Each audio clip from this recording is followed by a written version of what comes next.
Hello everyone, আসসালামু আলাইকুম। আশা করি সবাই ভালো আছেন। আজকের রেসিপিতে তৈরি করতে যাচ্ছি হোমমেড বাটার বন। খুবই সহজ এবং সিম্পল রেসিপিতে আজকের এই বাটার বনটি আমি চুলায় তৈরি করে দেখাবো। সাথে শেয়ার করব এই বাটার বনের সাথে সার্ভ করার জন্য বাটার ক্রিম। বিকেলের নাস্তা বা বাচ্চাদের স্কুলের টিফিনে সার্ভ করতে পারেন হোমমেড এই বাটার বন। আশা করি আমার আজকের রেসিপিটি আপনাদের কাছে ভালো লাগবে। চলুন তাহলে দেখে নিচ্ছি হোমমেড বাটার বন রেসিপি। প্রথমে আমি ময়দার একটি ডো তৈরি করে নেব। এর জন্য একটি মিক্সিং বোলে নিয়ে নিচ্ছি 3 কাপ পরিমাণ ময়দা। আমি আজকে টোটাল 3.5 কাপ পরিমাণ ময়দা ব্যবহার করব, যার থেকে হাফ কাপ পরিমাণ ময়দা আমি সরিয়ে রাখব। এই হাফ কাপ ময়দাটি পরবর্তীতে ডো মেখে নেওয়ার কাজে আসবে। দিয়ে দিচ্ছি 1 টেবিল চামচ পরিমাণ ইস্ট। আমি আজকে সাফ ব্র্যান্ডের একটি ইস্ট ব্যবহার করছি, যেটাকে আমি এভাবে একটি এয়ারটাইট বোতলে করে ডিপ ফ্রিজে রেখে দিয়েছিলাম। আপনারা চাইলে এভাবে ইস্টটাকে সংরক্ষণ করতে পারেন। এতে করে ইস্ট অনেক দিন পর্যন্ত ভালো থাকে এবং ব্যবহারেও বেশ সুবিধা হয়। গুঁড়া দুধ দিয়ে দিচ্ছি 3 টেবিল চামচ পরিমাণ। চিনি দিয়ে দিচ্ছি 1/4 কাপ। হাফ চা চামচ দিয়ে দিচ্ছি লবণ। দিয়ে দিচ্ছি বেকিং পাউডার 1 চা চামচ পরিমাণ। শুকনো সব উপকরণগুলোকে একটি হ্যান্ড হুইস্কের সাহায্যে ভালোভাবে মিশিয়ে নিচ্ছি। অন্য একটি বাটিতে একটি রুম টেম্পারেচারে থাকা ডিম ফেটিয়ে নিচ্ছি। ফ্যাটানো এই ডিমের 3 ভাগ অংশ ময়দায় ব্যবহার করব, আর 1 ভাগ অংশ হটডগের ওপরে ব্রাশ করার জন্য রেখে দেব। ফ্যাটানো ডিমের 3 ভাগের অংশ দিয়ে ময়দাটিকে মেখে নিচ্ছি। এই পর্যায়ে কুসুম গরম পানি দিয়ে দিব।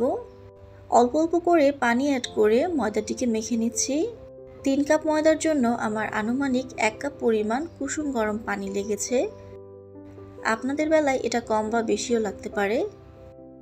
আজকের ডোটিকে আমি বিটার মেশিনের সাহায্যে তৈরি করে নেব। বিটার মেশিনে যেই ডো তৈরি করার কাঁটা থাকে, সেই হুক দুটোকে লাগিয়ে নিয়েছি। আনুমানিক 5 থেকে 7 মিনিট সময় নিয়ে ডোটাকে তৈরি করে নিয়েছি। হাতে ডো তৈরি করতে গেলে একটু সময় নিয়ে আনুমানিক 20 থেকে 25 মিনিট ডোটিকে মথে নেবেন। যখন মনে হবে ডোটা যথেষ্ট স্টিকি হয়ে গিয়েছে, এটা ওপর থেকে টানলে বড় হয়ে যাচ্ছে কিন্তু ছিঁড়ে যাচ্ছে না, ডোটা পারফেক্টভাবে তৈরি হয়েছে। 1 টেবিল চামচ পরিমাণ তেল হাতে নিয়ে ডোটার গায়ে মেখে নিচ্ছি। সামান্য পরিমাণ ময়দা ছিটিয়ে এবার এই ডোটিকে ঢেকে রেস্টে রেখে দিচ্ছি 1 ঘন্টার জন্য। 1 ঘন্টা পর এই ডোটি ফুলে প্রায় ডাবল হয়ে গিয়েছে।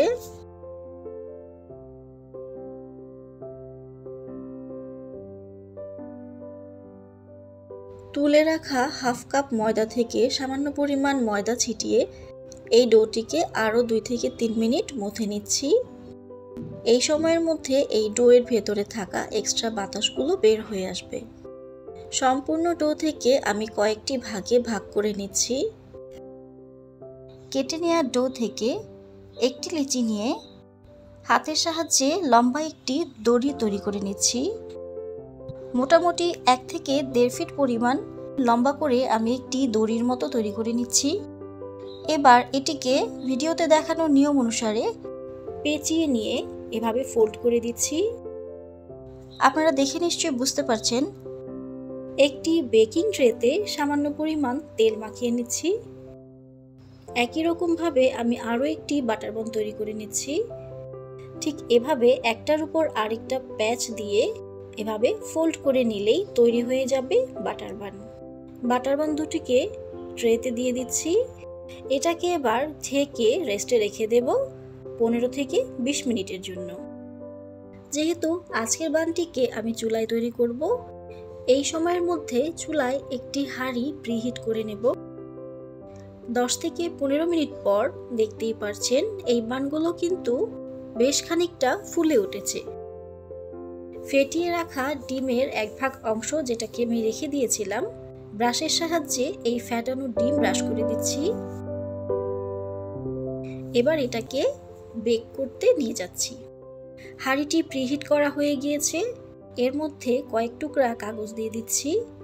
একটি স্ট্যান্ড বসিয়ে বেকিং ট্রেটি দিয়ে দিচ্ছি। ঢাকনা দিয়ে ঢেকে দিচ্ছি।